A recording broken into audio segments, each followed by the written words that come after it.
हाल ही में मालदीव सरकार के कुछ अधिकारियों ने प्रधानमंत्री की लक्षद्वीप ट्रिप को लेकर आपत्तिजनक टिप्पणी की थी, जिसके बाद से बायकॉट मालदीव ट्रेंड करने लगा। वहीं अब मालदीव पर बायकॉट का असर भी दिखने लगा है। मालदीव को भारत के बायकॉट से हर दिन करोड़ों का नुकसान हो रहा है। जिस देश का रेवेन्यू ही टूरिस्ट और टूरिज्म से आए, उसकी ऐसे में हालत खराब होना जाहिर है। हालात संभालने के लिए मालदीव ने अपने यहाँ घूमने का खर्च भी आधा कर दिया है, फिर भी भारतीय उनके यहाँ जाने को तैयार नहीं है। इस पूरे विवाद से पहले तक मालदीव भारतीयों के पसंदीदा पर्यटक स्थलों में शामिल था। हर साल लाखों भारतीय यहाँ घूमने जाते थे, लेकिन भारतीयों के बायकॉट की वजह से मालदीव ने खुद कहा कि उसके यहाँ 44,000 परिवारों पर अब संकट मंडरा रहा है। भारतीयों की नाराजगी के कारण उसकी टूरिज्म इंडस्ट्री बुरी तरह प्रभावित हुई है। ऑनलाइन ट्रेवल्स पोर्ट पर भी लोगों ने मालदीव से घूमने के लिए ऑप्शन तलाशने बंद कर दिए हैं। इसके बजाय लक्षद्वीप की सर्च 34 गुना से भी ज्यादा बढ़ गई है। मालदीव को ताजा विवाद के बाद रोजाना बड़ी संख्या में रेवेन्यू को नुकसान हो रहा है।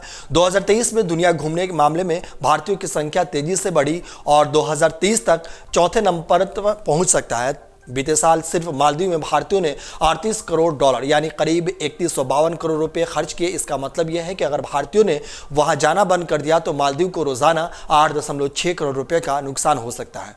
ऑनलाइन ट्रेवल्स बुकिंग मार्केट पर 50% से ज्यादा कब्जा रखने वाले पोर्टल मेक माई ट्रिप ने बताया कि बीते एक हफ्ते में लक्षद्वीप की इंक्वायरी 3400% बढ़ गई है। सैलानियों की बेरुखी को देखते हुए और उन्हें आकर्षण करने के लिए ट्रेवल एजेंसी ने भी मालदीव घूमने का खर्चा 40% तक कम कर दिया है। ऐसा नहीं है कि सिर्फ 2 के पैकेज में ही गिरावट आई है। मालदीव के लिए भारत से फ्लाइट का किराया भी कम हो गया है। पहले जो किराया 20,000 रुपये के आसपास था एक तरफ का, वो अब गिरकर 12 से 15,000 रुपये आ गया। मेक माई ट्रिप की वेबसाइट पर तो दिल्ली से मालदीव का किराया 8215 रुपये दिख रहा है, वो भी 17 जनवरी को। इसी डेट में अगर आप दिल्ली से चेन्नई का किराया देखें तो 8245 रुपये दिख रहा है। आपको बता दें कि चीन के मुख्य पत्र माने जाने वाले ग्लोबल टाइम्स ने चीन और मालदीव के बीच जारी संयुक्त बयान के हवाले में कहा कि चीन मालदीव के आंतरिक मामलों में विदेशी हस्तक्षेप का कड़ाई से विरोध करेगा, साथ ही हमेशा मालदीव के लिए खड़ा रहेगा। इतना ही नहीं, रिपोर्ट के अनुसार चीन ने कहा है कि वो पुरजोर तरीके से मालदीव के राष्ट्रीय संप्रभुता और राष्ट्रीय गरिमा को बरकरार रखने के प्रयासों का समर्थन करेगा। हालांकि इस संयुक्त बयान में भारत का कोई जिक्र नहीं था, लेकिन यह बयान ऐसे समय में आया जब भारत और मालदीव के बीच संबंधों में करवाहट आई है।